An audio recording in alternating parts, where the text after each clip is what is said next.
Hello everyone and good afternoon. Dear authors and invited guests, welcome to Technical Session 6C. Myself Adesh Bazare and this session would be moderated by me. On behalf of Global Knowledge Research Foundation and GR Scholastic LLP, it is my great pleasure to welcome you to the 10th International Conference on ICT for Sustainable Development ICT4SD 2025 Goa, India. The 10th edition of the conference is being organized in a hybrid mode. The physical event is being held today in Goa, India, and the virtual event is being held through Zoom from 17th to 19th July 2025. I hope you will be enjoying the knowledgeable and interactive sessions throughout the day. In this session, we have 10 presentations. Each presenter will be given 10 minutes for the presentations and 2 minutes for questions and answers. On 9 minutes, I'll raise a gentle reminder. There's another request to all the participants that you all stay connected with us till the closing remarks. If you have any query or update, then you can write it to me in chat box. Now, just before we start the session, I would like to introduce you all to the chair for this session, Dr. Chaitali Shevale. Ma'am is currently serving as an assistant professor at Vishwakarma Institute of Technology, Pune. She has over 12 years of rich experience in teaching, research, and academic leadership, with more than 30 publications in reputed national and international journals. I request Dr. Chaitali to share her opening remarks with our presenters. Yes, am I audible? Yes, ma'am, you're audible. Yes. So thank you for such nice welcome and for the opportunity to. I request all the best to all the participants and give your best. Thank you. Thank you, ma'am. Now we'll commence with our presentations. Our first presentation will be on paper title AI Vision Forecasting Diabetic Retinopathy for Preventive Care. The paper will be presented by Shreyas Borse. Hello, am I audible? Yes, sir, you're audible. Okay, so good afternoon, everyone. I am Shreyash Borse, a third year computer engineering student from JSPM RSCU Pune. It's an honor to present my research today at this esteemed Springer conference. And the title of my paper is AI Vision Forecasting Diabetic Retinopathy for Preventive Care. Uh, so I would like to thank the organizers and reviewers for giving me this opportunity. So I will be presenting on this topic. I will be covering some points of introduction and motivation and my problem statement and the algorithms used in my project. Is my PPT visible? Yes, sir, your presentation is visible. So my title is about AI vision forecasting diabetic retinopathy for preventive care. So diabetic retinopathy is a serious complication of diabetes which can lead to a vision loss and even blindness. In today's time, it has become a major problem as this disease is increasing day by day. Like around 158 million people are affected, and the number is expected to reach over 195 million by 2032. So it is especially dangerous for people who don't manage their blood sugar levels well. This disease usually begins with a non-proliferative diabetic retinopathy, where a tiny bit blood vessels in the retina become damaged, and if it's not caught early, it can progress to more severe stage, which can lead to a diabetic disease. So it's not easy way to handle this. So to start the grow and block this normal vision, diabetic retinopathy is very crucial as it requires some expert to carefully examine these detailed images of this retina. Therefore, it takes time and money skilled professional resources which are often limited. So that's why here we are presenting this project where we'll be using some machine learning algorithms which can analyze this large number of retina images, which can quickly and accurately help to catch the signs of diabetic retinopathy in the iris earlier. So it is classified into different stages, like it can be from mild to severe, and regular eye screenings are identifying these changes, which will put a heavy load on the eye doctors. So it has emerged a powerful tool which will support the doctors automatically by detecting in and classifying its accuracy through its iris datasets. So we are going to use some ResNet model, CNN model, and RNN model, and these are the surveys which we are made for this project. We have made through this projects. We have find some accuracy, and the system architecture consists of a GUI which will help to the login and registration for the user and the patient, which will be analyzed in the and stored in the database, and this will show some credentials and generate the login system, and the validation will happen using with the user. So first we will upload the image of the retina, and it will then store in the database. Like here you can see the we'll upload one image in the database, and through machine learning model it will classify it into some classification will be done, and through pre-processing and it will calculate its features, and through some using algorithms like CNN, RNN, and ResNet, it will predict the early detection, and it will suggest the doctors if there is a early detection or any detection, or the patient is facing a disease in earlier stage. So these are the diagrams which we have used for our project. So class diagram.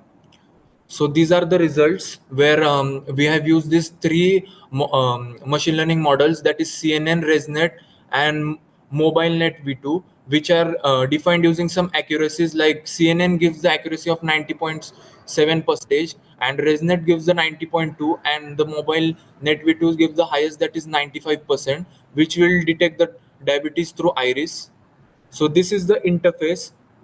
Um, 1 minute, ma'am. So, ma'am, this is the interface where the users and the doctors can do some login. So, for example, if a patient is doing his login, he will register here and he will start login, and therefore he will upload the retina image which is required for him. Like if he uploads the retina image of a CNN model, then we have to select and browse the image. So, after selecting the model in the CNN, we have to upload the image, and it will give the result. Like you can see here, after doing the result of machine learning model, it is showing that no diabetic retinopathy, like no disease is detected in his iris. Therefore this data, so he is not affecting with any disease, so it will be shown that no diabetic retinopathy in his iris. So he can chat with the doctor if he is facing some issues, so he can directly talk with the specialist doctors who are like he can talk with them, and he can suggest any queries or requirements he needed for his checking. And after that, even the doctors can do the login, and they can see the patient has been done his analysis result, and you can see there no uh, diabetic disease has been detected in his iris, as the doctor can see easily, and he can also see the what all messages and queries he is having will be displayed here.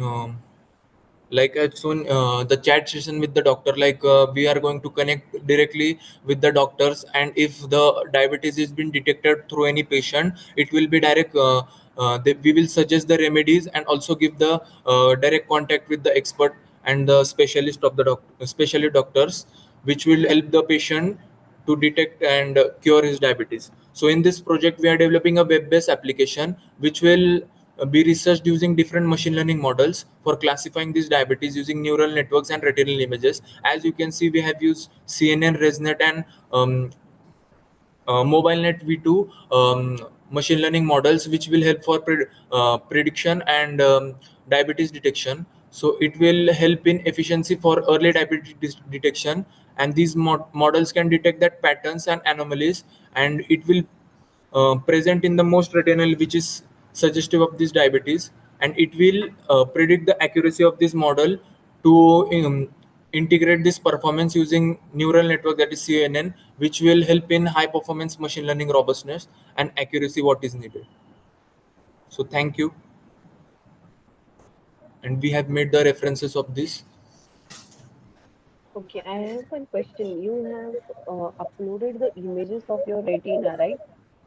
So according to model, you have uploaded the images, but you have classified the data set also. Data set only, according to CNN and your algorithm. uh, Ma'am, you're not audible. Hello, am I audible now? Yes, ma'am. Yes, I was asking you that if you have uploaded the images at the time of uploading of the images, you were uploading it in the form of CNN image, then mobile mobile net algorithm, right? So you have uh, classified the data set like that? yes, ma'am, we have classified that data set. Okay. Ma'am, 1 minute, I will show you the code where I have classified that data set. Like, ma'am, as you can see here, I have classified that data set. Um, like you can see here the model that is used in mobile V2, where it is Yes. showing the accuracy of that detection done through the image. As you can see, ma'am, here another model that is ResNet 101 is used, where I can see that the prediction is done or not. And one more model where I'm using, ma'am, 1 minute. CNN. Ma'am, CNN is used here. Okay. And ma'am, it is also showing the accuracy of that model. Like you can see here, ma'am, the accuracy is showing from 90 to 0.74, means this is the accuracy of that image after doing prediction. And after that, ma'am, the model will show in the interface, as I have shown you in that GUI. It will show that the diabetes has been detected early, or the patient is facing with that diabetic. Okay. Okay. ठीक है. Yes, ma'am. Yes. So we'll move towards our next presentation, which will be presented by Jalpa Mehta. She'll be presenting the paper title, Child Mortality Prediction in India, a time series approach using ARIMA and SARIMA models.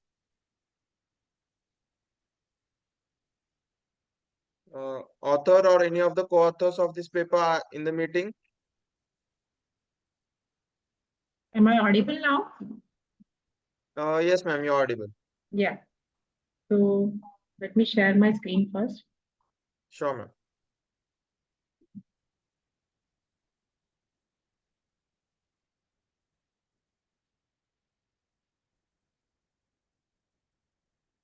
Is my screen visible? No, ma'am.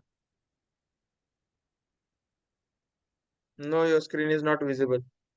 1 second.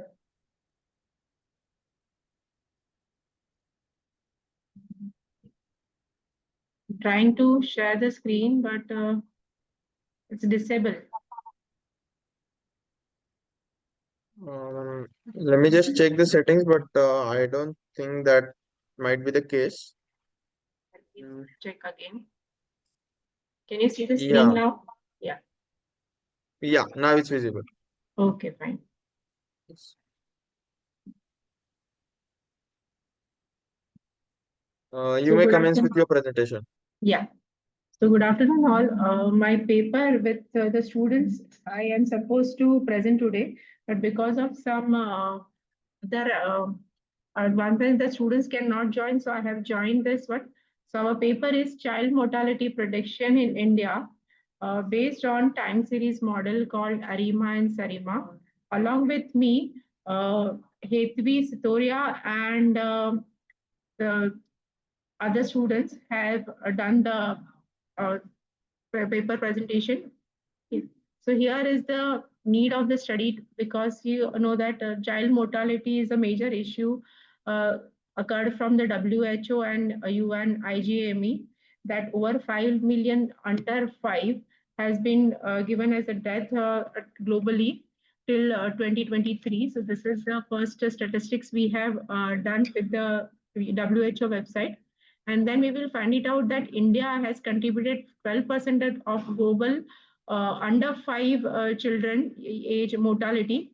So that is, say, 7 lakh deaths per year because of the various issues in the children which are having malnutrition or kind of thing, which are having under age of 5. So major causes we have found it out that there are some kind of neonatal disorders, pneumonia, because of the COVID situation, past COVID, a lot of children are having pneumonia and diarrheal disease, that are the major causes which leads to the death. So here we are approaching a data-driven forecasting that can be what can be the next level of deaths in terms of time series forecasting that we are going to find it out. That is our findings. We Hello, will one be second, giving. one second. Yeah. Hello. Hello. Am I audible? You're presenting, right? Yes, Hmm? you're audible, but you're presenting, right? Yeah. I'm unable to see your screen actually. PPT presentation is not visible to me. Okay. I have I'm shared the just able screen. to see. No, no, your Okay. screen is shared, but I'm able to see your Gmail account. Let me find it out. Yes, ma'am. Yeah, now it's been shifted to your presentation, I guess. Okay. Now tell me, is it moving to next? Yeah. Yeah, Okay. yeah, yeah. Yes. You can go to Yeah. objectivity or Sorry for objectives the option. disturbance because Zoom I'm using first time. That's why. Okay. Sure, ma'am. No Yeah, worries. yeah.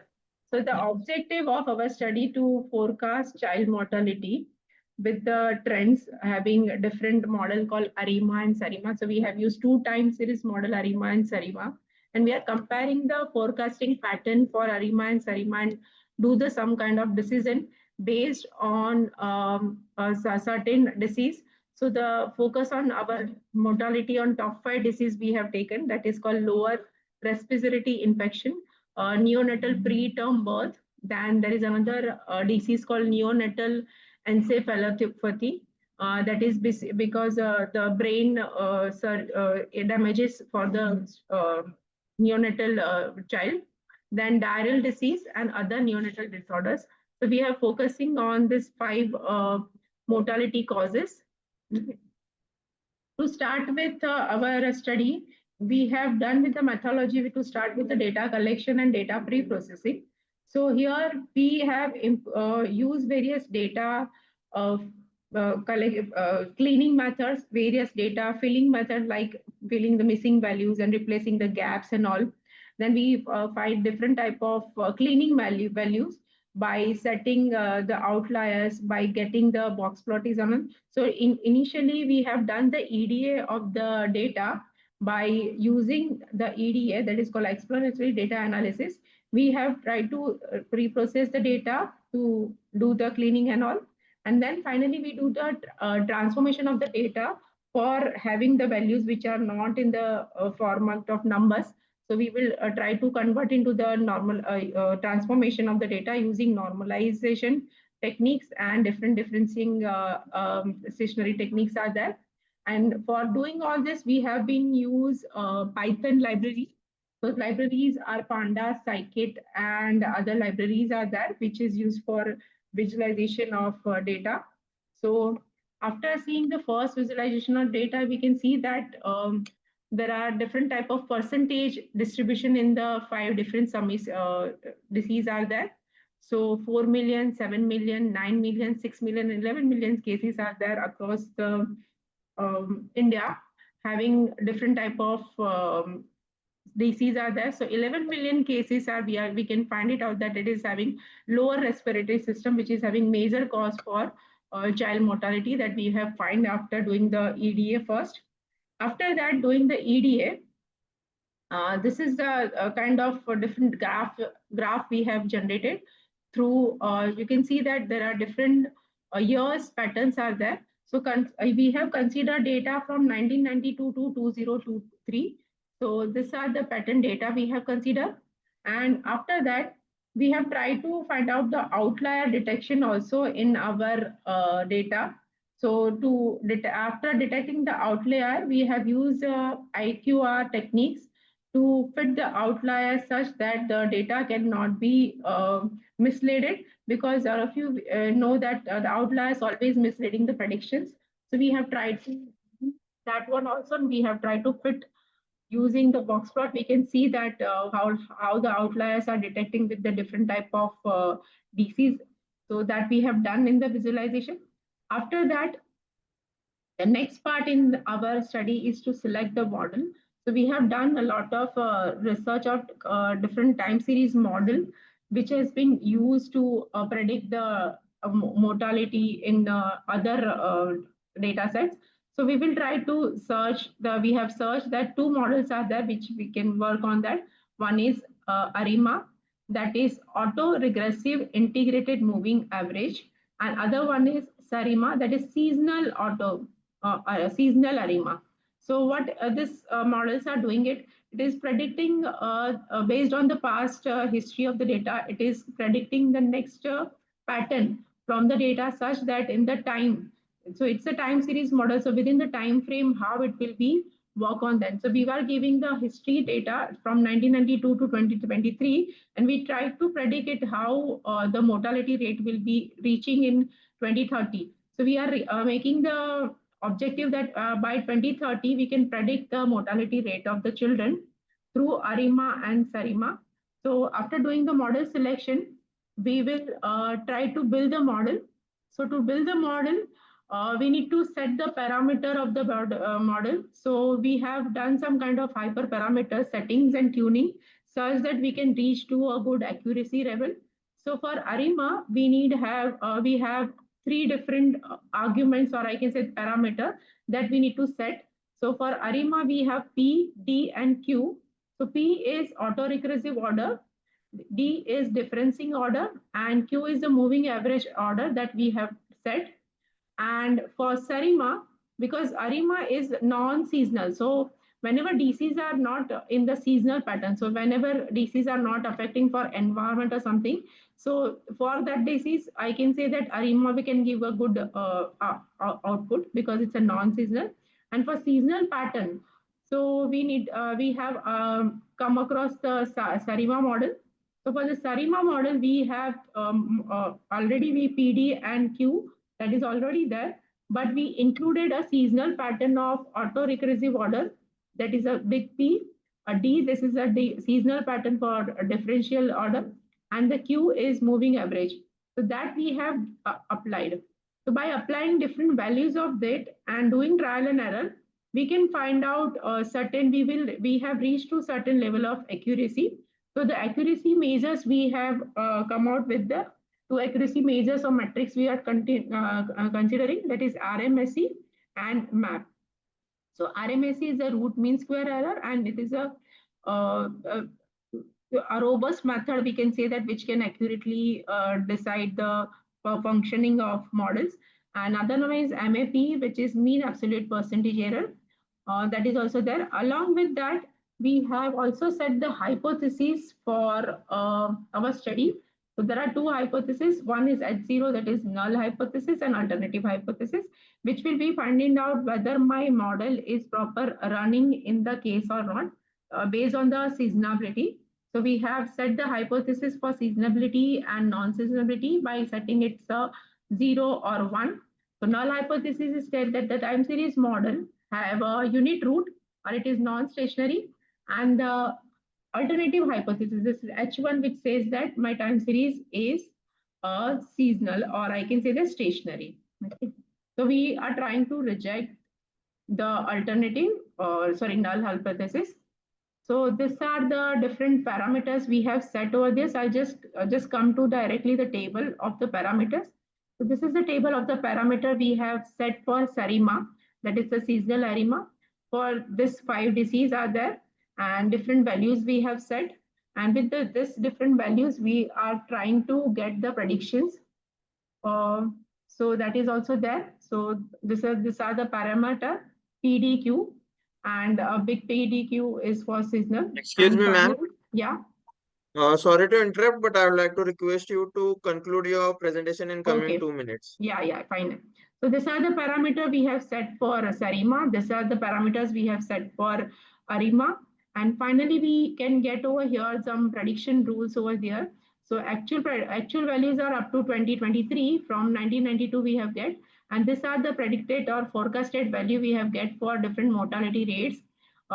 Year versus cases we have find it out. So this is the actual graph we are getting through the results for the SARIMA model. This are we are getting for different type of DCs. All these are functionalities are there. And finally, we conclude with the table where we compare different parameters of the disease with the RMSC and MAP. So we can conclude that ARIMA model are working better compared to SARIMA model in the case of RMSC. You can see over here, the RMSC is always low, but in some seasonal pattern, say over here, you can see that a Sarima model will give a better, I can say that output in terms of MAPE. So if the children are having lower respiratory problem, that is called cold or something kind of thing, then I can say that Sarima, that is a seasonal time series model, will give a proper accuracy compared to Arima model. So finally, concluding our method over here, you can see that the comparisons we have given, and we can use this model to deploy in any decision-making system, and it can be used to any policy maker or governing body or anything, where they can include our model to predict what can be the mortality for this disease in the next coming year. Thank you. So, and for the future scope, we can enhance this model by using LSTM model. Yeah. Yeah. Have you, is there any limitation to use this algorithms, ARIMA and SARIMA model? Yeah, limitation is that the data set value and the size of the data set. So if we increase the size of data set, it is not giving a proper thing. So that's why we are going to extend this one by the deep learning model called LSTM model. So that model can be giving better accuracy with respect to set of the data. Okay, and on what basis you are selecting those parameters like PQ and all those related for this model? That is a trial-based error only. The base paper we have selected. On that base paper, the parameters has been set. So we are trying to change the parameters such that the accuracy can be given in the better way. Okay, okay, thank you. Yeah.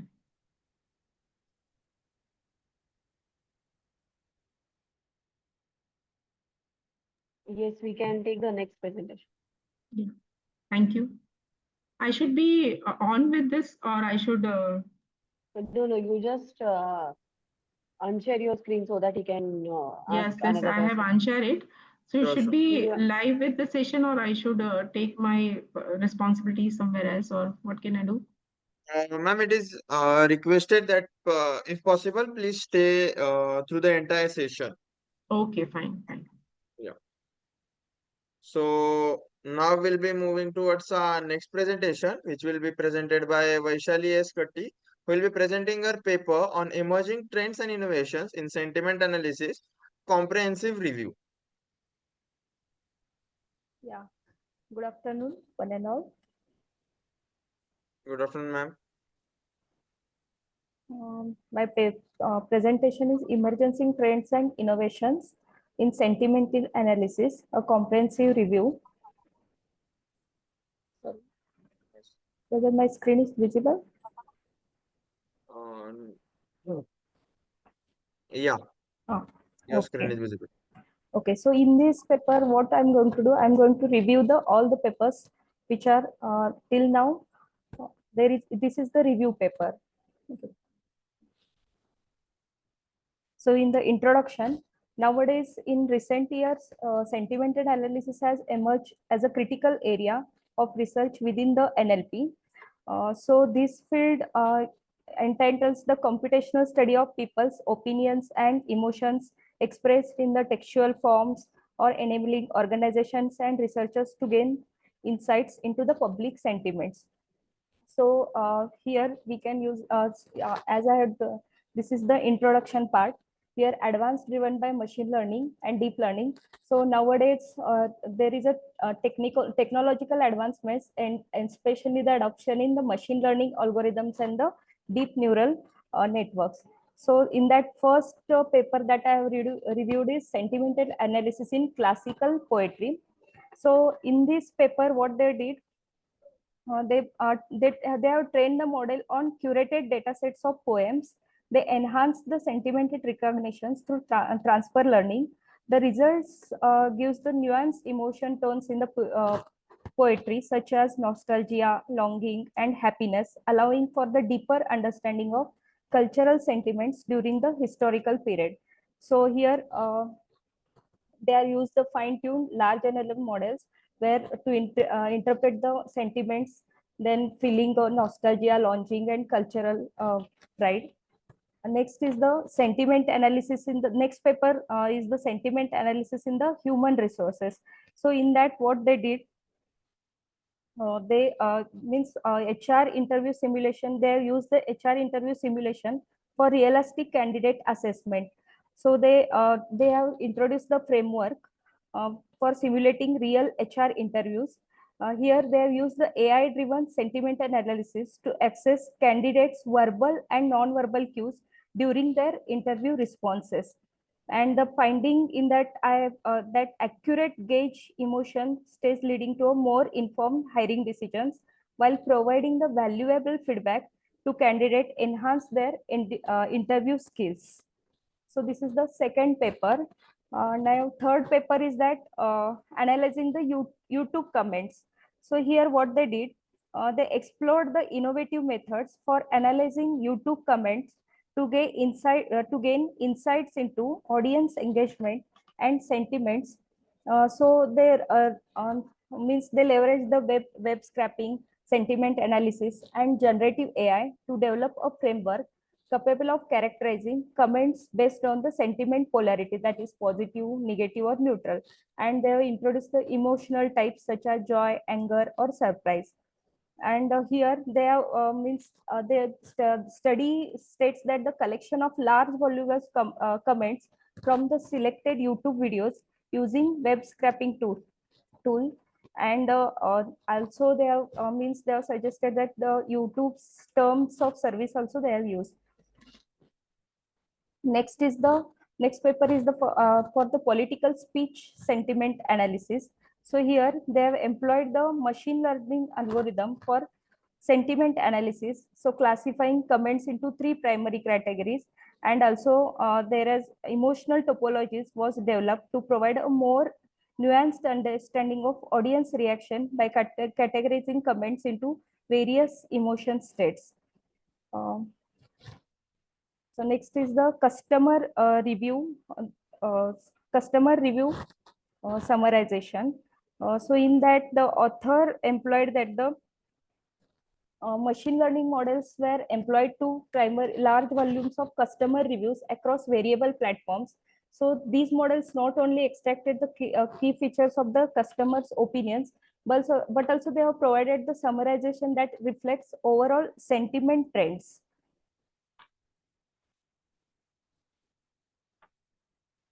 Next paper is the uh, that is evaluation of Chinese sentiment analysis. So in this paper, they have focused on accessing various sentiment analysis APIs specifically designed for the Chinese languages. As organization increased on the sentimental analysis tool to gauge public opinion and consumer sentiments from online reviews. So this evaluation was both timely and critical. So here the researcher, they have developed a comprehensive evaluation framework that uses the multiple matrices, which includes accuracy, speed, and user satisfaction. Next is the that cultural means whatever on that poetry and literature that we have seen. So overview of that innovative applications in sentiment analysis. First one is the poetry and literature. So using advanced NLP techniques like fine-tuned LLM models. So researchers, they have analyzed the classical poetry to decipher emotional and cultural expressions. Next application is in the human resource and recruitment. So as we have discussed that paper, in that paper they have evaluated the candidate emotions evaluations. So that's AI system analyzes the speech or written respectively to predict sustainability, enhancement, and objective and efficiency in hiring processes.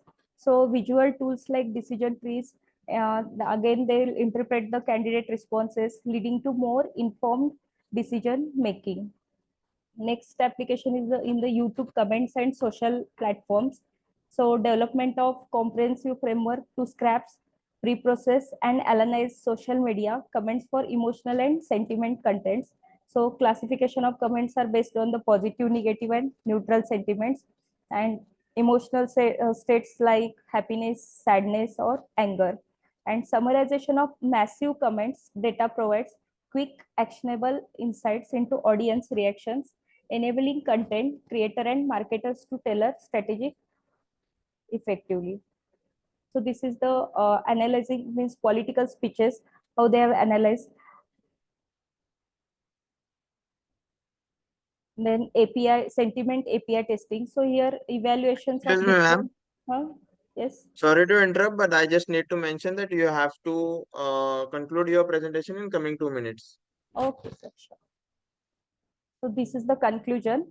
So we are going to use our whatever that sentiment analysis model. It gives the deep learning and LLP innovations have enhanced the accuracy and depth of sentiment understanding, capturing complex emotions and culture. And then creative, we can use in the creative applications like poetry, candidate reactions, all these things we have. And but there are few challenges that will be remained, that multilingual data and developing the university robust tools. And future directions, we can means develop a model using context aware and integrating more sophisticated AI models. So that's it. Thank Ma'am, this is just a review study, right? you. Yes, ma'am. So This is you are using it for any purpose or something? means I am developing ma'am sentiment and emotion analysis model. This is the first stage, so that's why I've done the review of all these things. Okay. Okay. Okay, ma'am. Ma'am, I have one question. So shall we get a data set? Means from where I will get the data set?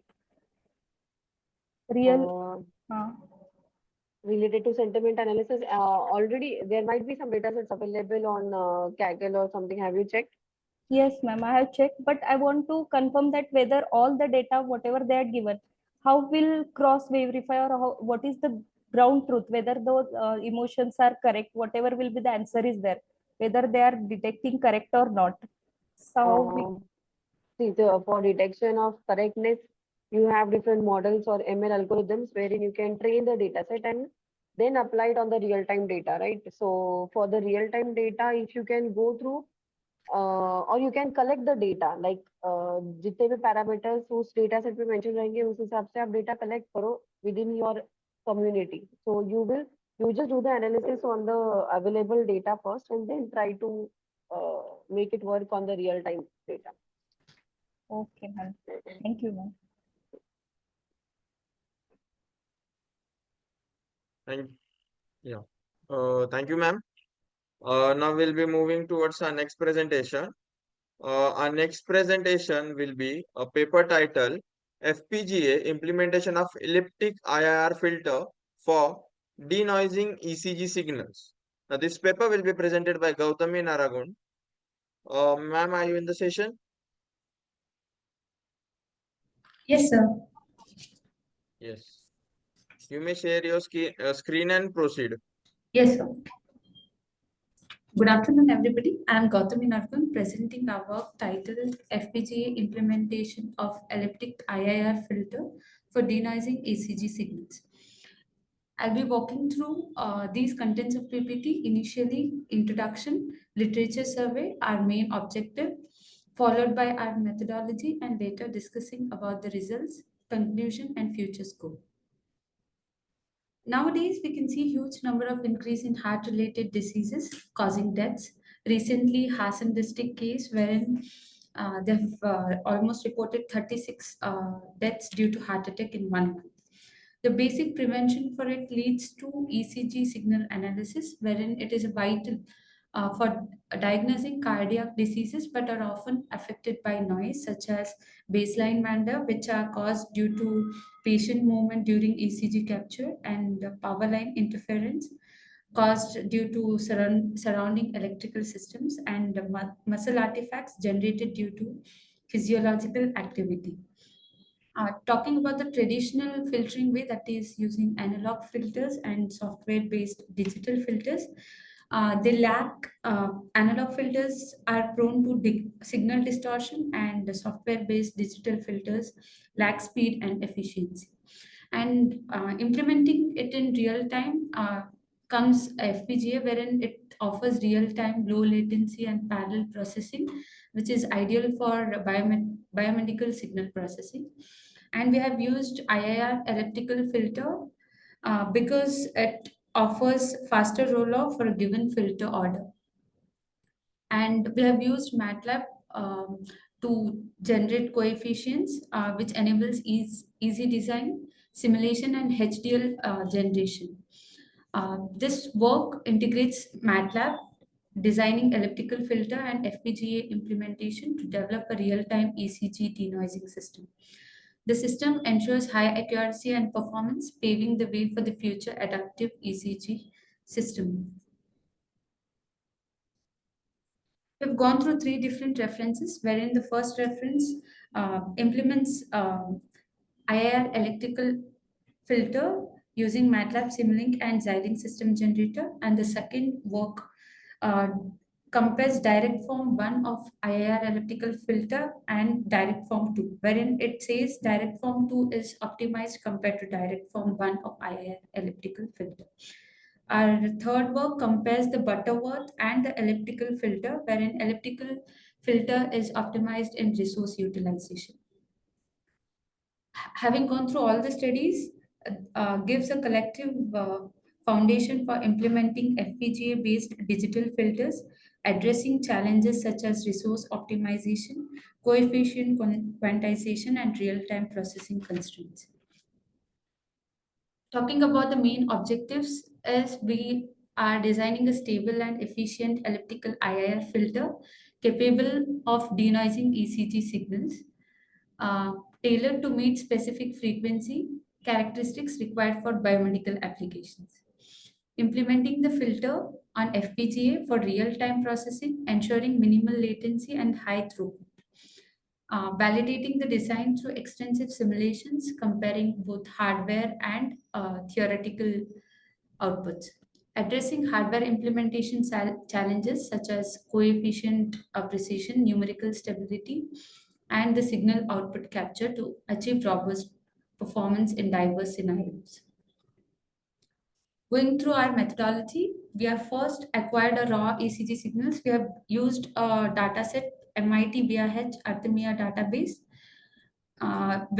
which were in .csv format, and we have selected these filter specifications, wherein the range of ECG signal is between 0.5 hertz to 100 hertz. So we have designed a low pass IIR elliptical filter, which has a constraint of pass band edge frequency of 100 hertz, stop band edge frequency of 150 hertz, and passband ripple of 1 dB and stop band attenuation of 60 dB.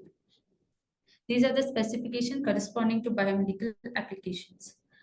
And after acquiring the raw signals, defining the filter specifications, we need to get the filter coefficients. We have got the filter coefficients using MATLAB, wherein we have used a built-in ellip function to get the filter coefficients. After getting the filter coefficients, we again use the MATLAB and written test bench and module, wherein test bench takes input from .csv file and does the filtering and plots out time domain and frequency domain input and output signals for comparison. These are the specifications. These are the coefficients we have acquired through inbuilt ellip function from the MATLAB. And these are the outputs plotted by our test bench, what we have written in MATLAB. The left figure 5 shows the noisy signal in time domain, and the figure 6 shows filtered ECG signal in time domain itself. These are the frequency domain representation of noisy ECG signals and filtered ECG signals. We can have a look that after 100 frequency, the signals frequencies are cut off, filtered out. After designing our filter in MATLAB, we have used HDL coder to convert it into Verilog code, wherein we have used HDL coder in MATLAB, and we have imported it into Vivado and done the Excuse me, ma'am. simulation. Yes, sir. I request you to conclude your presentation. Yes, sir. These are the results of our design, and these are the resource utilization from MATLAB.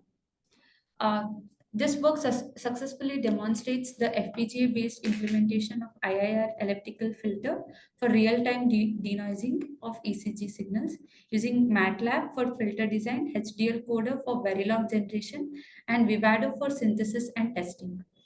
And our work can be implemented on FPGA.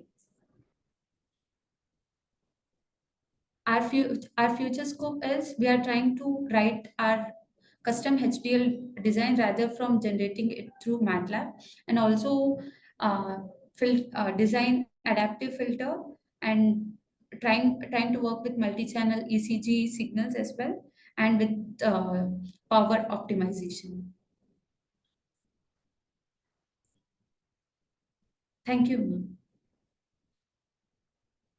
Hello. Yes, ma'am. Yes.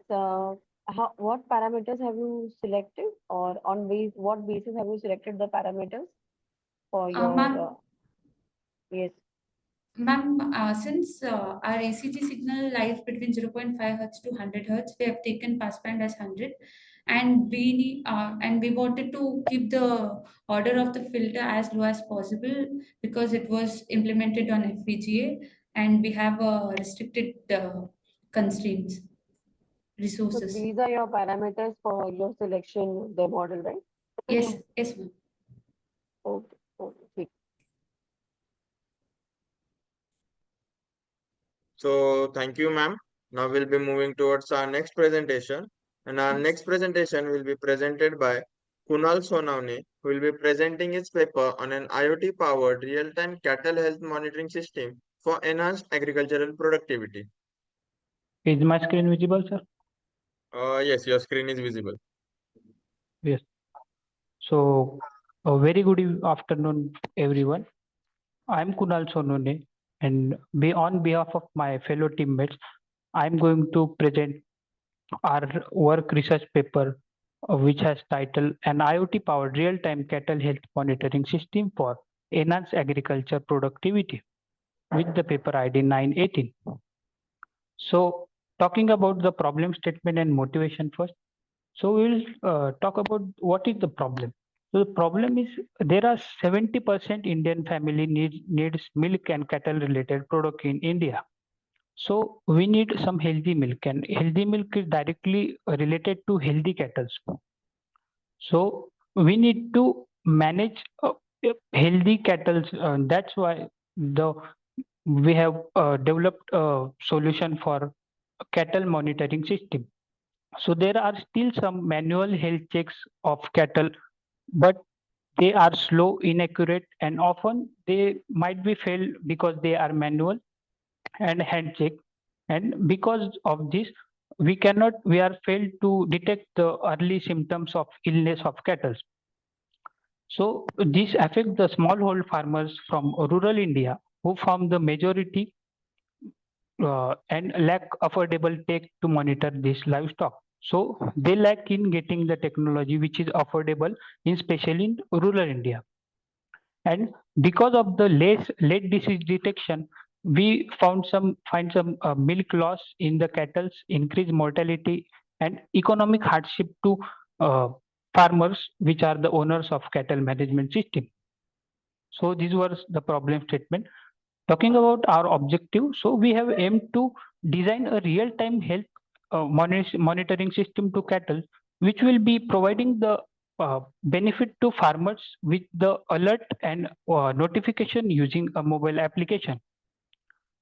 It will just not notify the farmer, it will detect the cattle illness early to reduce the losses regarding illness of the cattle and diseases. So we have developed and we have focused on affordable, low power and more output given IoT based solution.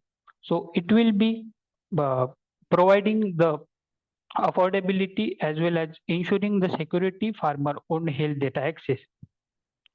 Talking about background and research gap, so there are some technologies developed for this solution, but there are some key gaps in existing solution.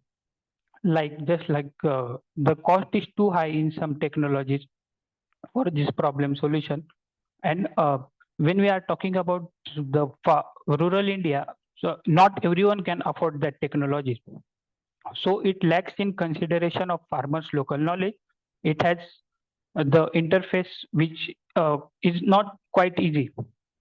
So and it does not captures the all the factors regarding histories, pollutants, movements, and all regarding cattle. So it has a limited data privacy, security, and limited solutions as well. So our proposed solution is we have built a smart real-time cattle health monitoring system using affordable IoT collars, especially for rural India. We have designed a specifically smallholder farmers at low cost, easy to use and scalable for future purposes. It monitors some vital signs in cattle like it monitors temperature, heart rate, activity, rumination, and movements of the cattle. It uses LoRaWAN gateway for long range and low power communication with the affordable cost. It processes data in the cloud without using RAM and ROM.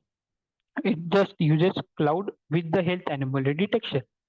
And it sends real-time alerts and notification and some recommendations to cattle preserving through a mobile application to farmer.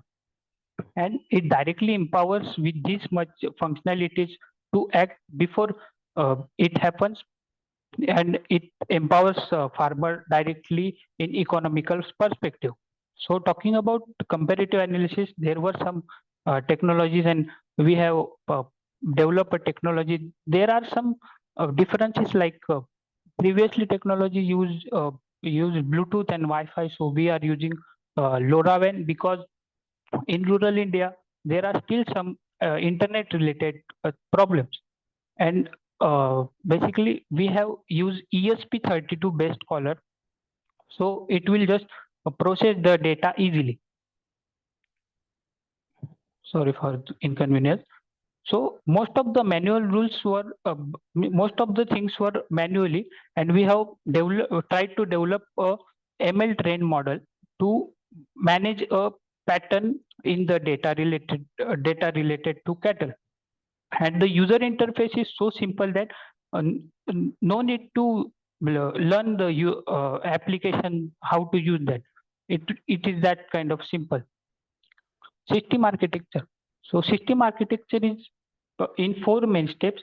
There are some variables, smart collars like which are detecting the body temperature, heart rate, motion, and rumination using the ESP32 MAX 30102, DS18B02, and microphone for the detecting the noise of the digestive system of the cattle. After that, it will be the data will be go to local processing and communication via ESP32 will be filtering and packaging the data encryptively and locally, and it sends the data via LoRaWAN gateway, which is low powered and long range. After that, the cloud platform will be handling the data and it will be used to receiving and processing the data in real-time manner. And it performs anomaly detection using threshold logic, and based on threshold logic, we have developed some machine learning models.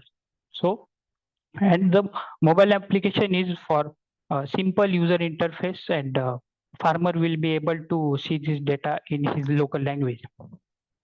So the results and evaluation, we have did some results and evaluation on the real-time data as we are related to farmers.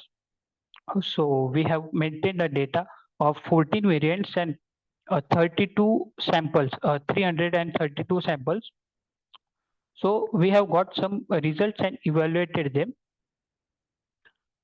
So sensor accuracy is almost 94. So it is above than 94. We have using some ESP32 and MAX 30102, which are affordable as well as accurate also. It can be improvised. So we have LoRaWAN transmission rated 98.3%, which is very nearly accurate to 100% for packet delivery, and it has wide range. So the data access delay is also less, like it will be less than 3 to 5 seconds. So these are some results regarding sensors and all. So we faced some challenges, limitations, and we have some future scope. Let's talk about that. We have built a mobile app for Excuse me. basic interface. Yes. Yeah, sorry to interrupt. I just wanted to mention that you have 2 minutes of 2 minutes of time remaining to conclude your presentation. Yes, sir. No problem. Only last slide remaining. So we have developed a mobile application, but not we just had made an interface for mobile application, and we have trained all the data on the console-based applications. So this can be one challenge and one limitation for our research paper. And the field deployment is pending, so farmers are unable to use this as of now. But we are trying and working hard for deployment the MVP model next. And we had limited data set, so 332 size is not so bigger, so we need more data set, and some future scope are there, deploying the real world application, providing some alert dashboard, better farmer interaction features, and validating system using end-to-end encryption as well. So these were some future scope, challenges, and limitations. So at the conclusion, we have just tried and designed a prototype at a lower cost real-time cattle health monitoring system. Use IoT sensor, LoRaWAN for accuracy, scalability, and farmer-friendly monitoring. And we have tried to improve animal health, animal welfare, and directly or indirectly, farmer economically problem solution. So thank you for your attention, then. Any questions, ma'am? Yes, what is this LoRaWAN and why you have used that? Yes, ma'am. LoRaWAN is a gateway for processing the data between two interfaces. Like it is a caller. We have developed a caller which will be attached to the cattle directly, and we had mobile application. So it's just an interface or mediator between the two devices or two endpoints. And what is the full form of it? So as of now, so I'm just a presenter. My coworker has done all these things. So he's not able. I'm not able to tell you the things regarding sensors. Okay, ठीक है. Yes. Thank you very much for your attention. Thank you. Now we'll be moving towards our next presentation. Yes, sir. Shall I stop sharing the screen, sir? Sure. Yeah. Yes. So the next presentation will be presented by Aswin Srirag, who will be presenting his paper on multimodal media creation, integrating LLMs for high quality video generation. Hello, I am Anarga Rajit and I'll be presenting on behalf of Ashwin Srirak. I'm also a co-author of the paper. Okay, ma'am. Okay, sure. Okay. You may share your screen and proceed with the presentation. Okay.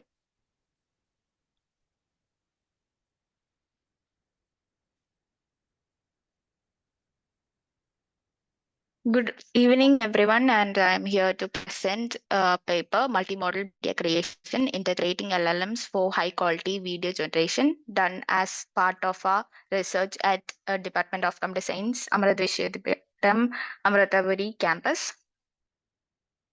So this work focuses on creating realistic videos from text using AI models like Gemini LLM, GAN model, and diffusion model. With the rise of AI, we know that generating media from text has become possible. One area gaining attention is text to video generation, where we give a sentence and the AI creates a video according to the given prompt. However, existing models still have issues like with smoothness in motion, abrupt scene cuts, and videos that really doesn't match the text input. So our solution combines a large language model, that's the Gemini model, and an image generator, stable diffusion, and two video generation approaches, that is Mokugan and Damo Willab model, to improve video quality, smoothness, and meaning. Here, the Mokugan model has adversarial training pipeline, and the Damomilab model has a diffusion-based pipeline. So current models produce videos that lack smooth transitions, meaning the motion looks unnatural. So they don't match the input text very well, especially for complex actions or detailed scenes. So our aim was to build a system that produces videos which are both visually smooth and accurately reflect the text input. So this is a block diagram. It shows a full pipeline. First, the input text is given to the Gemini language model, and it makes the sentence more descriptive and structured. Then it is given to the stable diffusion model, which generates an image from the given refined text, and that image is given as input to the Mokugan model. And simultaneously, the structured text is passed on to the Damovelab model, which generates the video output. And the generated videos from both the models are then evaluated based on the quality of the videos. So for training, the dataset that we used is the Vertex dataset. It has over 41,250 video text pairs with each English and Chinese captions. It's multilingual. And for computational cost and thing purposes, we used 10% of the dataset for faster training and all. And we pre-processed it according to our models, like removing the Chinese text and shorter videos that didn't have enough frames. And we had around 2,598 videos for training, 300 for validation, and 600 for testing. So each video will be 5 seconds long with 15 frames per second with 75 frames in total, just enough to capture a meaningful motion. And we processed the captions and formatted everything for model input. So text processing and stable diffusion. This is where Gemini and stable diffusion comes in. Gemini is a large language model. It expands the input sentence to something much richer. For example, instead of like a boy plays football, it gives like a young boy kicks football in a grassy field during sunset. So it has a detailed background and all. Then the stable diffusion turns the descriptive sentence into an image. It does this by starting from a random noise and gradually converting it into a meaningful image based on the text based on the text, and that operates in a latent variational autoencoder with unit, and this generated image is then given as input to the Mokugan model. So here we can see the adversarial setup used in Mokugan. It's a type of GAN that has mainly two main networks, that is a generator and a discriminator. So first, the generator creates a video frame by frame. It does this by taking two things separately. One vector that represents content which stays the same across the video, like a background or main object, and another vector for motion, which changes from frame to frame to simulate movement, smooth movement. These motion vectors are interpolated or smoothly transitioned between frames, and that's how it ensures the video feels natural and not jumpy. On the other side, the discriminator has two parts, an image discriminator and a video discriminator. And image discriminator will check if individual frames look real, and the video discriminator will check if the whole video sequence makes sense like over time. And the discriminator discriminates the real world video and the generated video, how much it aligns with each other. And this model also uses GRU, which is a type of recurrent neural network. It helps it remember motion across frames, so the movements stay smooth and connected. So we also tested it in Damovilla model, which is a diffusion-based model, and we can see the architecture here. It doesn't need any extra training since it's already pre-trained. You give it a sentence, that is a text prompt, and it directly generates a video. The visuals are like very detailed and high resolution, but one of its drawback that it struggles with motion consistency. The frames might look great individually, but the motion can feel a little jumpy when played together. So training and frame generation, here's how everything fits together. First, we input the text to Gemini to get an expanded description that goes into the Stable Diffusion to generate an image, and the image then goes into the Mokagan as input, which generates a video with 75 frames with a time length of 5 seconds. And alternatively, we directly give the Gemini output text to Damovilla model for video generation. And then we compare the output in terms of quality, motion, smoothness, and alignment with the original text. So results, moving on to the results, this image shows the Gemini, how Gemini expands a simple sentence into a detailed one. As we can see Excuse me, here, ma'am. a small. Yeah, sorry to interrupt. Yes. Just wanted to mention you have 2 minutes of time remaining to conclude your presentation. Okay. So we can hear the input and the output, it's more detailed. So generated frames comparison is we compare the video frames. Mokogan generates videos with good motion, smooth transition, no abrupt changes, but the more object motion is low. It's actually not there, but and in Damovilla, we can see it produces sharp, detailed frames, but sometimes the motion feels unnatural and abrupt changes are there. So both have strengths. Mokogan for motion, Damovilla for visuals.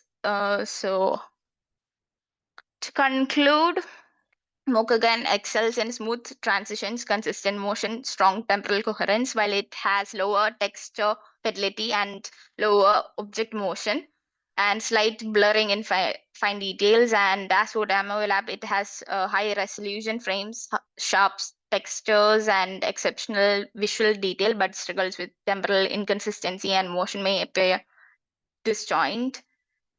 And the Mokogan solves key challenges like motion consistency, and for Damovilla, it excels in image quality aligning with the text. So applications on future work, our framework has many practical applications. It can be applied to in automated video production, AI storytelling, e-learning, and gaming, and where text is turned into visual content and with minimal effort. And in the future, we aim to improve Mokogan's video resolution and enhance Damovillab's motion consistency and explore hybrid models that combine the strengths of both the models. We also plan to use newer LLMs and a larger dataset for generating even more realistic and meaningful videos. Oh, thank you. Okay, any another another model you have studied similar to Mokogan or something, which can Yeah, be used instead of them? we also incorporated Zeroscope. It is also a diffusion-based pipeline. It's a better version of Damulab actually, and we have incorporated, and we have also evaluated on based of metrics like clip score and flow score. for the video quality for the generated videos. Okay, and any fake video or fake particular image will be detected through this, or can be detected through this? It not like as in fake as in like generated, you mean? Yeah, if the image is Hello? fake, will you be able to detect it through the video in any video if it is a fake video? We are just generating videos. It's no, and we are just realizing whether the generated video from a real world video. Okay. Okay. Okay. We'll move towards the next presentation.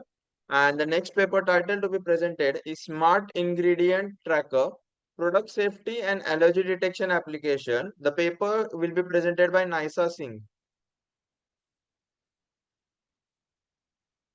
Good afternoon, everyone. Just a quick confirmation. Is my audio clear? Yes, your audio is clear. Okay, great. So just a second, I'll share my screen. Sure. Can you see my screen? Yeah, your screen is visible. Okay, great. Yeah. Just a second.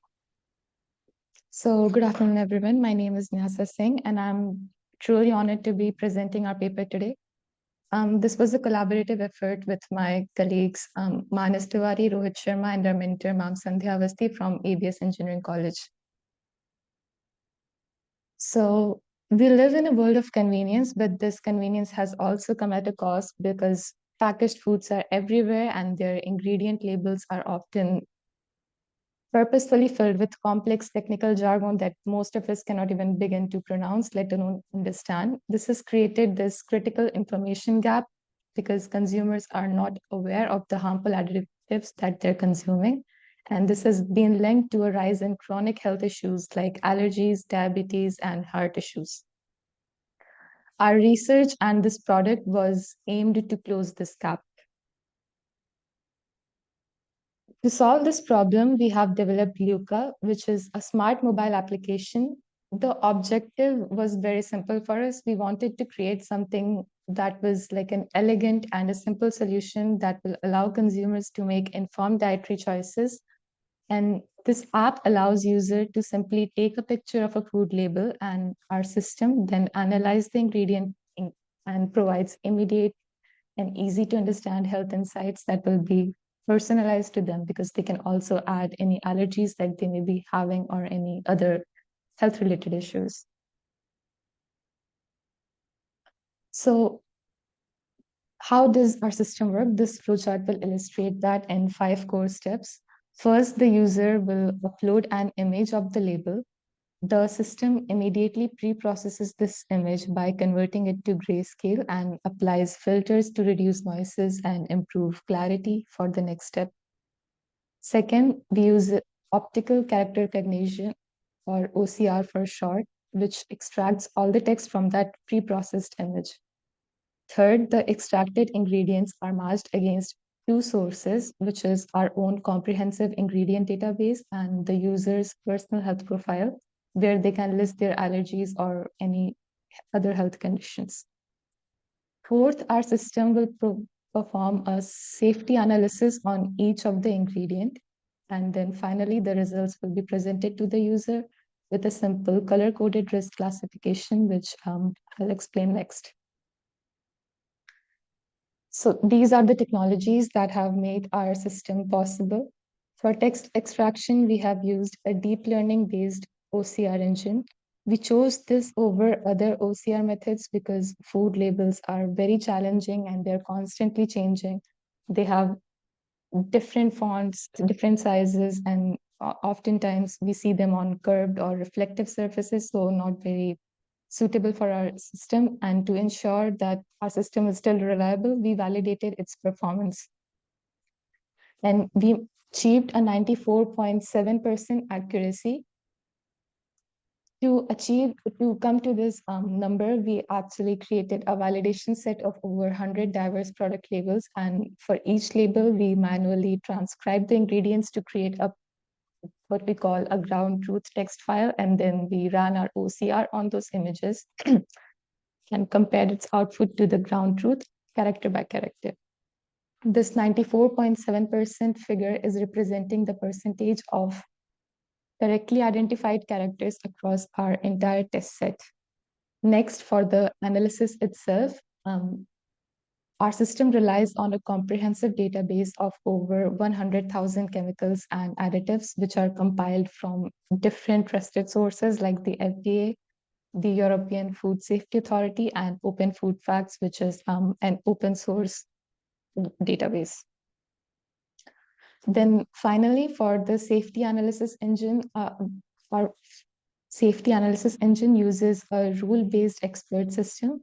This means that we programmed it ourselves with a set of rules. So for example, if the user is allergic to peanuts and peanuts is detected, we will flag it as red or harmful. This system is reinforced with machine learning to better handle complex ingredient names and user profiles. So our key contribution was not just in identifying ingredients, but providing better context, because today it is not the information that the consumer is lacking, but it is how the information is presented to them. So we wanted to present it in a way that was very easy for them to understand and to learn from. We provided Today, if we look at our existing apps, they simply give a good or bad rating for the product as a whole, where the consumer does not truly understand why the product may be good for them or why it might be bad for them. We aim to give a more nuanced three-tiered system where red is for harmful, orange is for moderate risk, and green is for safe. This is like a universally understood system, which is why we chose this, because it is very intuitive. More importantly, we have explained why an ingredient is flagged and suggest safer alternatives. So for example, if aspartame is detected, we don't just say the product is bad, we explain its potential health risk, and we also suggest a product with stevia instead. This will provide them with something that is truly actionable advice. Here you can see our system in action. On the left this is our standard food label, and after the user uploads it, our system Luca will process it. The output on the right will show a clear categorized summary. Harmful ingredients like trans fats are flagged in red with a clear warning, and moderate ingredients are in orange, and safe ones are in green, which will allow the user to make a quick, informed decision. In conclusion, the Smart Ingredient Tracker has successfully demonstrated a practical solution to a very widespread problem. It bridges the information gap by translating complex food labels into a very simple and personalized and actionable health advice, and promotes transparency and empowers consumers.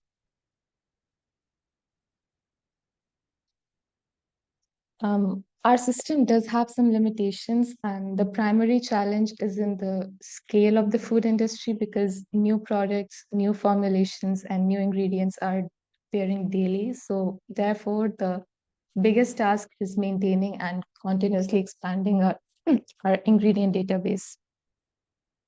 Our future work will focus on three key areas: expanding the database to include more global products, enhancing personalization with dietary goal traction, and integrating more advanced AI for predictive analysis of new or unrecognized ingredients. Thank you. I conclude here, and I'm open to any questions.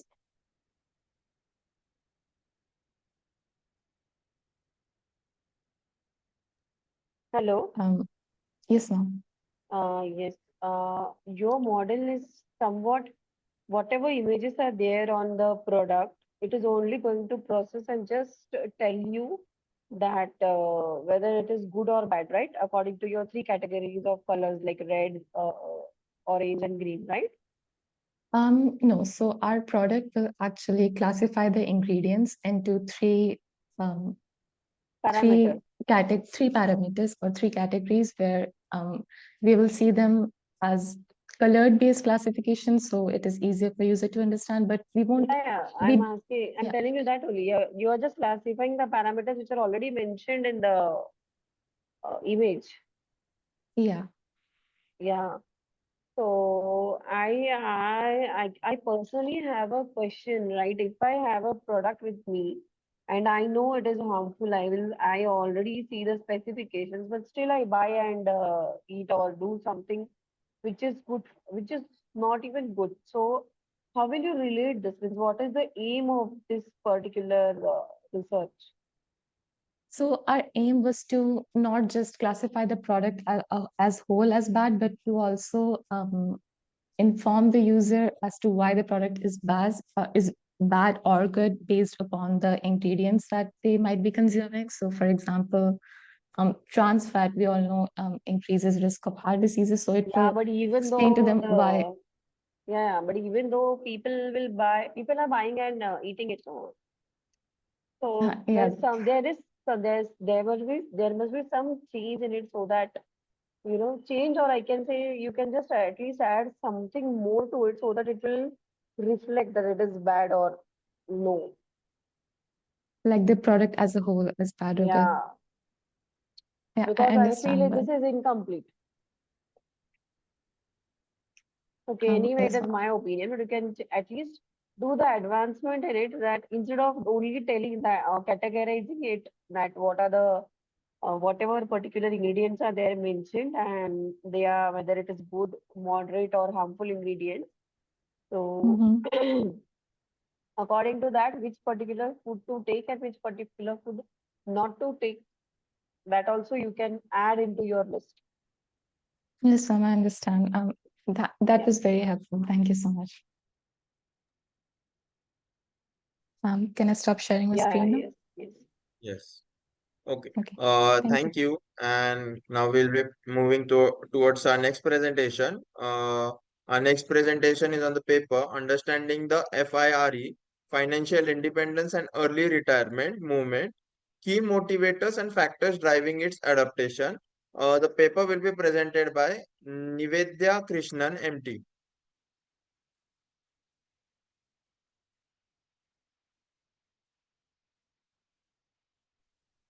Excuse me. Hi, am I audible? Yes, you're audible. Can you hear me clearly? Yes. Okay. Good evening, everyone. So the paper we'll be presenting or I'll be presenting is different from all the kinds of paper we have heard so far. It has little to do with technology. It's more finance related. Can I share my PPT now? Yes, ma'am. You can proceed to share your PPT. Okay, thank you. Is it visible? Yes, it's visible. Okay. Uh,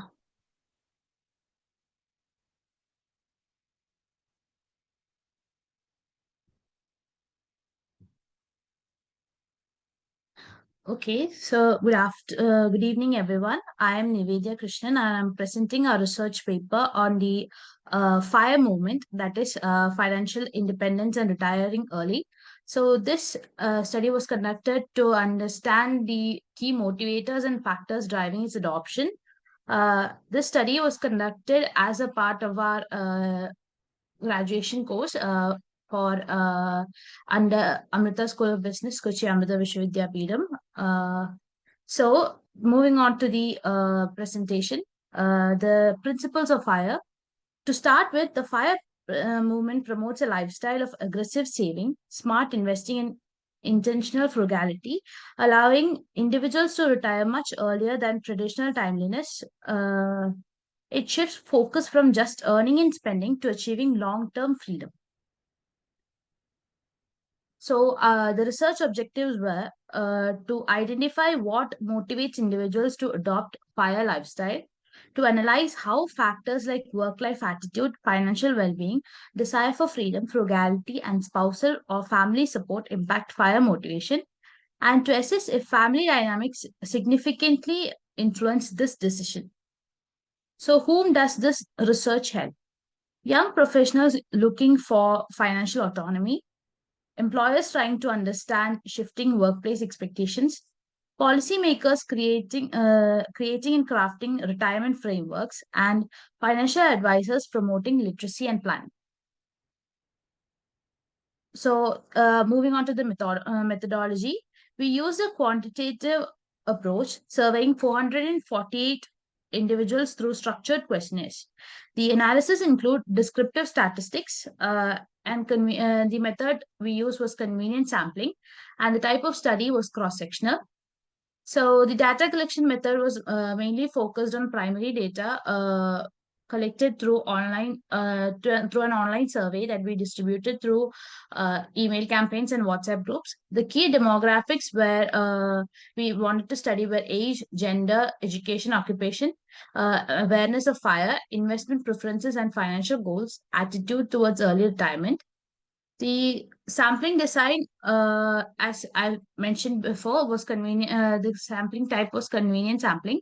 Sample size, we set a standard of a minimum of 400 respondents. The target population, the location was set for rural, urban, and semi-urban areas in India. The employment status of the respondents include mainly students, early career professionals, and mid-career professionals. Now, the theories that we used in the study were life cycle hypothesis, theory of planned behavior, and prospect theory. This is a conceptual framework of our research. And these are our hypotheses. The hypothesis one is work-life attitude is positively correlated with motivation to adopt fire. H2 is desire for freedom is positively correlated with motivation to adopt fire.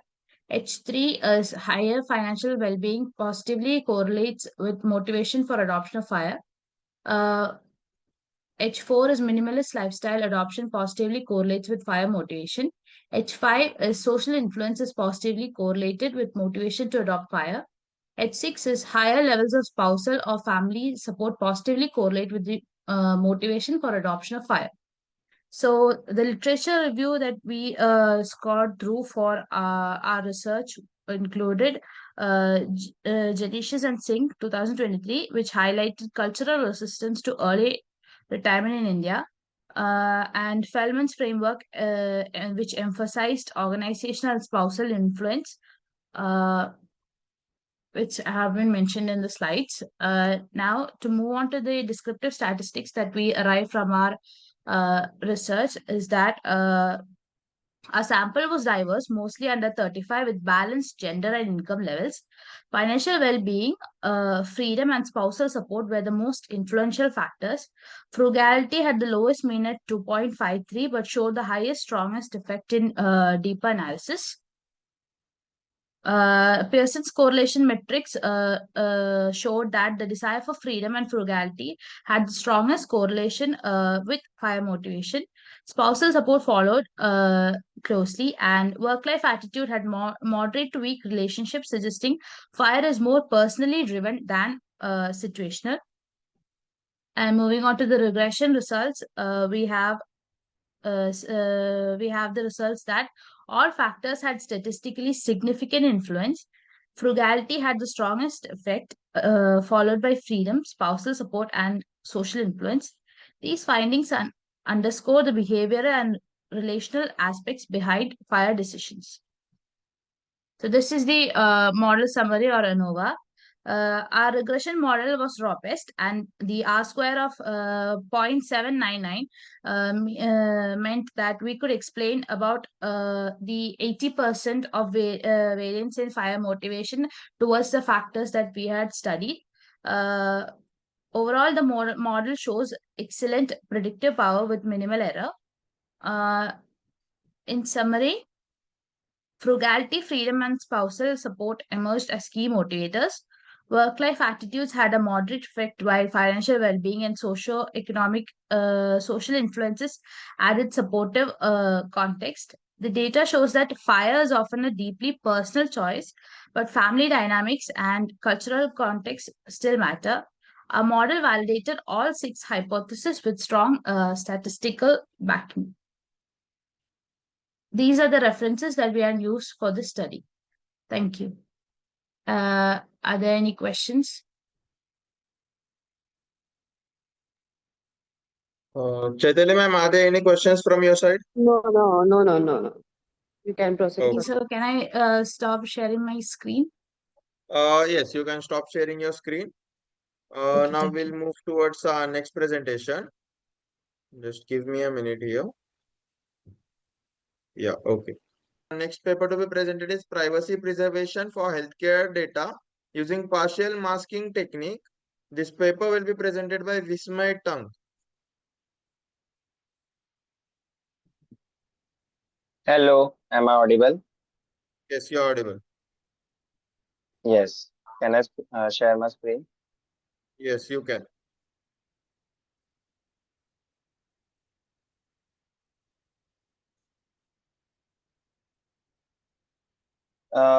Is my presentation, can you see it? Yes, Hello. your presentation is visible. Yeah. Good afternoon, everyone. I'm Vishmay Tang, and I'm presenting a research paper titled Privacy Preservation for Healthcare Data Using Partial Masking, along with my co-authors, Vyom Gandhi and Khush Sanghvi. Our work addresses a critical issue in today's digital health system: how to preserve patients' data privacy while retaining data utility. In the digital healthcare ecosystem, vast amount of patient data are stored, transferred and analyzed across regions.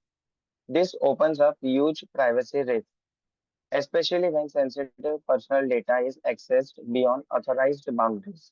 To address this, we developed a privacy preservation system that uses partial masking,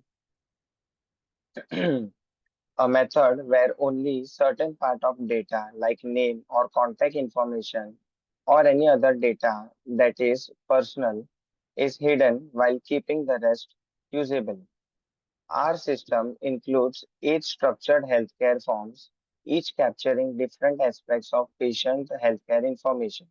We have designed cross-country access restriction so that only UK can have the full access of the whole data, while the other countries like India and Sri Lanka have only the access for their own countries. The core problem is to trade off between privacy and utility. Without effective production, unauthorized access can lead to data breaches, patient profiling, and violation of regulation standards like GDPR and HIPAA. Complete data masking removes utility while full access endangers privacy. We have, this is a literature survey. We have reviewed several studies that have explored in privacy preservation in healthcare. For instance, Kim et al. Proposed framework for healthcare data streams, and however, most focuses on encryption or full anonymation, either reducing utility or adding computational overhead. It offers a partial middle ground. We also consider scalable access control, which is less discussed in prior works. The proposed system have two main mechanisms: is controlled access and the partial masking at export. Let me explain you. The access is only UK based, so that UK can have the access for the whole system, while the others cannot have. And about the partial masking at the export, we have used the library for Excel export, uh, which help us to get the whole data, table data at the minimal time in the Excel sheet. This is the system flow. Here, the user logs in and fills out the healthcare form. The system checks their geographical location, and based on the region, they get the access. When exporting, masking rules are applied. This ensures end-to-end security between both the usage and the data sharing. The advantages are enhanced data privacy with masking, controlled access, that ensures only UK have the access for the whole data. Preserved data utility, that is for non-sensitive fields remaining usability, and secure data export. It enables safe data storage and sharing, and also the scalability. This is the system design implementation. After the user logs into the system, this page will open up. Here we can add the patient, and also we can have the whole data, which can be seen into a Excel sheet. Once we download it, and this is the database structure we have used here. There is whole data about the patients, and one last thing, this is the partial masking. We have used this partial masking technique because it is time and space complexity. Have the less time and space complexity. There are also other privacy masking techniques available in the market, but this one is the very much scalable, and it is more safer. And in conclusion, we have built a scalable and effective privacy preservation system using partial masking, a region-based access control. The approach protects patient data while still supporting analysis, reporting, and ensures research needs. This technique is aligned with privacy regulation and offers a real-world solution that would be adopted by healthcare providers and governments.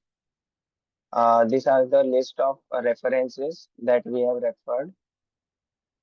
And yeah, thank you. Have you implemented the model? Sorry. Have you implemented the model? It's not a model. It is a privacy preservation project. Yeah, Like, yeah. yeah. Yes, we have implemented it. Okay. So data set, how did you collected the data set, or from where you have chosen the data set? Data sets are basically we have implemented 8 digital data forms. Like whenever the patient comes, all the details are being captured by the doctor in the system, and this data is been then collected and analyzed. And whenever we want to use it, we can apply the partial masking and download the Excel file. Yeah. Okay, so till date, how much Hello. data have you collected? Hello. Till date, how much data Uh, have you collected? Mostly we have there were total 8 forms, and there are many fields we have to cover up. So all the fields were necessary. So mostly we have only collected 9 to 10 forms Oh, okay. for test data. Okay. Thank you, ma'am. Yes.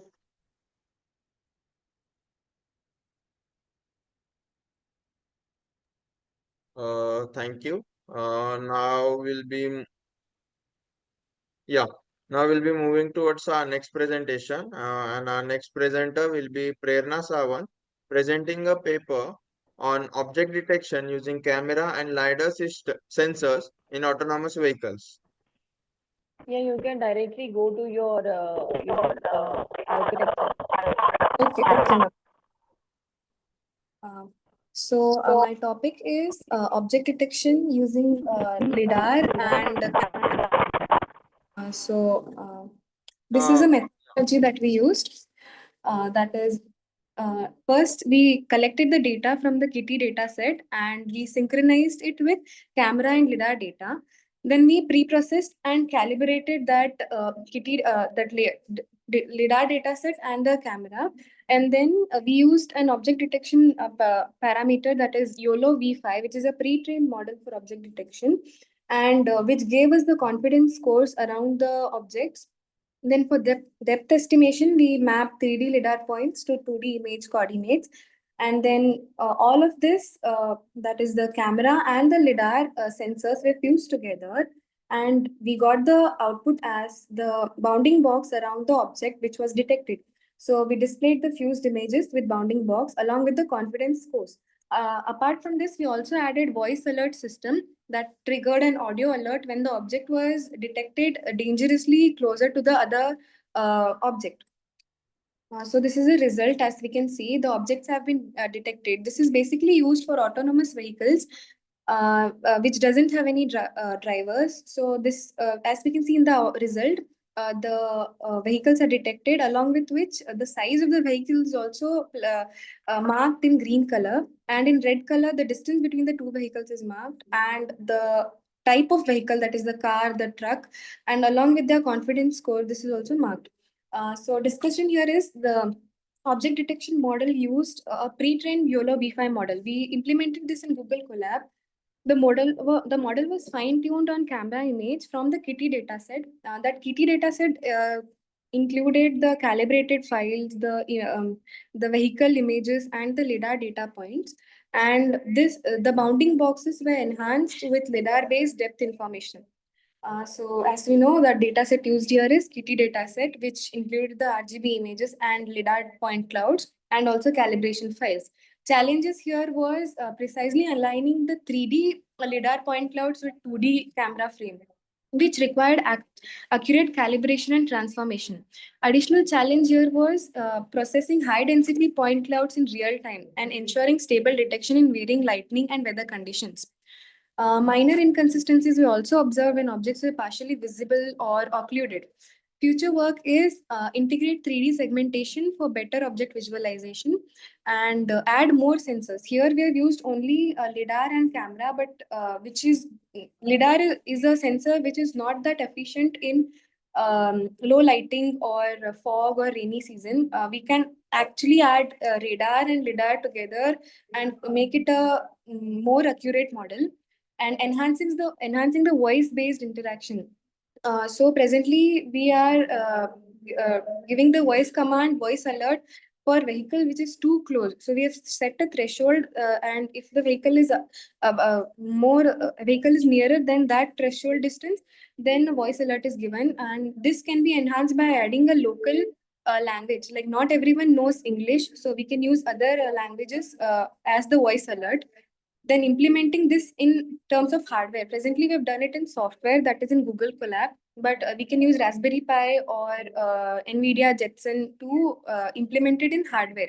Then using it for real world autonomous vehicle applications. So these are the future works. Uh, Okay. yes. Yes, Thank you. can you just tell me what are the disadvantages of YOLO? Uh, Yes, ma'am. So presently they've used YOLO V5, which is a little lower version of YOLO V8 and YOLO V11. We could have used YOLO V8 and YOLO V11, but our system did not support those models. YOLO V8 and YOLO V11 are faster ones. YOLO V5 is a little slower compared to them. Okay, and also I guess if you use YOLO, it is unable to detect the objects which are nearer to it or very there's a few very small gap. Is it like that? No, ma'am. It is fine detecting the nearer objects as well. The only issue is with the lidar, which doesn't work in various diverse weather conditions. Okay. Okay.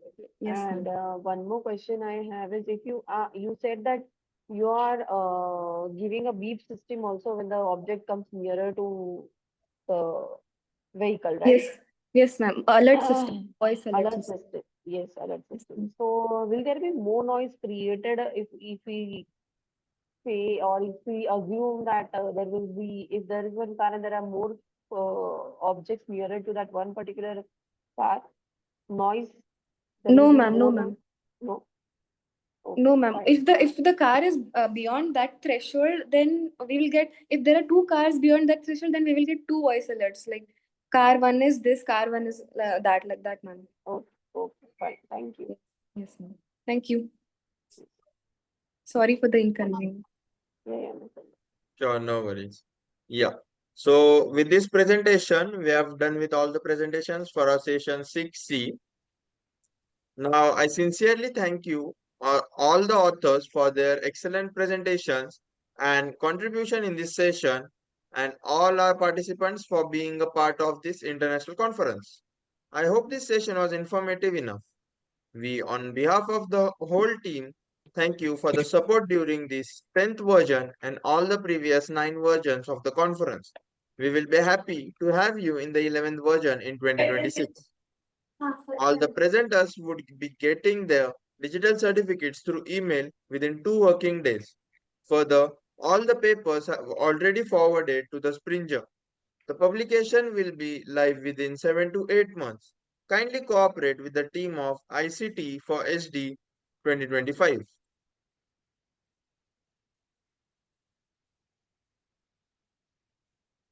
And lastly, I also thank our session chair, Dr. Chaitali, for chairing this session.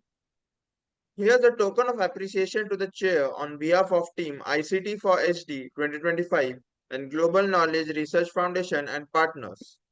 Ma'am, thank you for your valuable presence. Yes, I'm also thankful to you all for inviting me and giving me the opportunity to serve this session. Thank you. Thank you, ma'am. Now, lastly, I kindly request you all to switch on the cameras for a quick snapshot of the virtual conference. Thank you all. Stay safe and take care. Thank you.